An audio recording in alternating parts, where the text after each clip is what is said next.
Hi there, students. Gauche, an adjective. Ghostly, an adverb. And you can even have a noun, a gaucherie.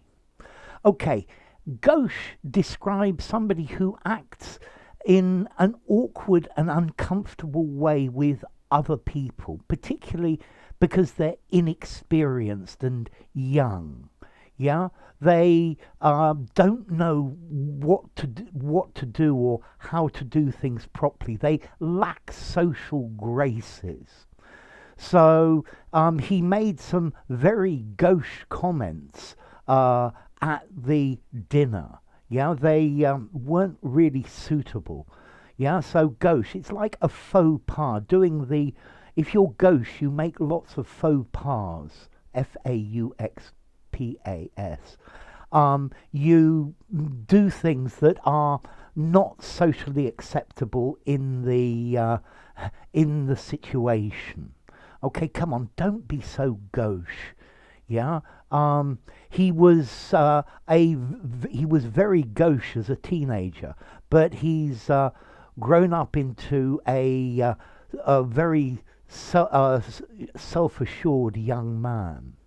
Okay, so to be gauche, to behave in a way that's socially offensive to other people, but especially because you don't know what is correct or you don't care about what other people feel. So I went to this really posh dinner party, and there were about 10 different forks and 10 different knives and 6 different spoons and 4 different glasses. And I felt so gauche because I just didn't know which one to use for which thing. Which one's for the fish? Which one's for the soup? I just didn't know. So they acted very gauchely by only inviting him one day before the party started. Yeah, his comments were very gauche. Yeah, they weren't refined. They were socially rather unacceptable. They were awkward and tactless. It was very gauche of you to ask how his grandmother was. You should know that she died last week. So tactless, yeah. His gaucheness is offends everybody. And then I mentioned a gaucherie at the moment. This is like a faux pas, a social mistake, a socially tactless phrase. It's a lack of tact, yeah, but it's one event of that, or his gaucherie, yeah, his lack of general tact in things.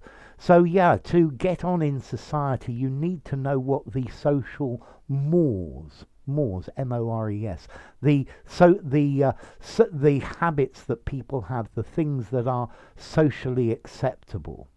Um, yeah, everyone wore a suit, a grey suit to the party.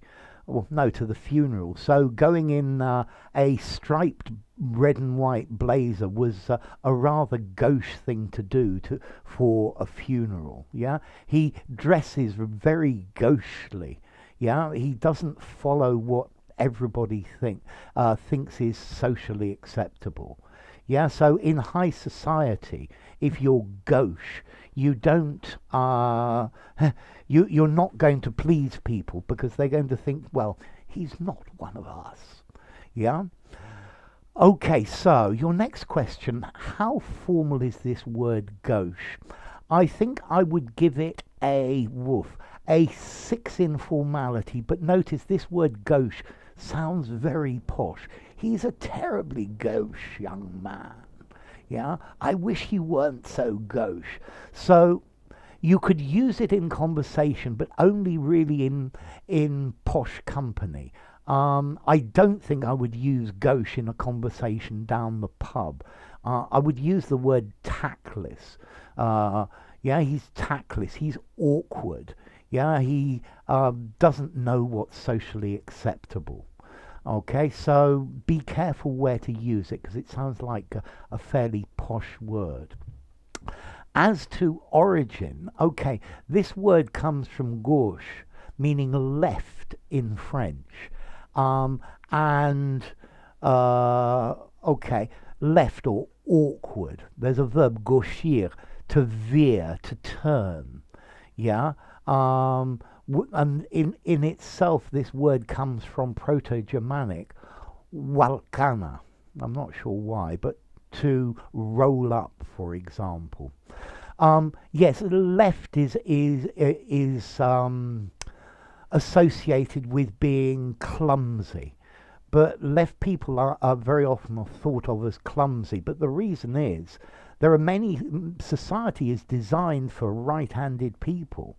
Have you ever tried to use one of these tin openers like this if you're left-handed? Yeah, it's just really difficult to do. Yeah, people don't think about how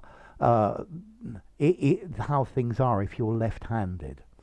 So, gauche, notice English pronunciation this time, not French pronunciation. Graceless, tactless, unsophisticated, unpolished, gawky, lacking in social graces. Yeah? Okay, so, gauche. If you enjoyed the video, give it a rating, subscribe to my channel, and I'll see you soon. Bye for now. Gauche.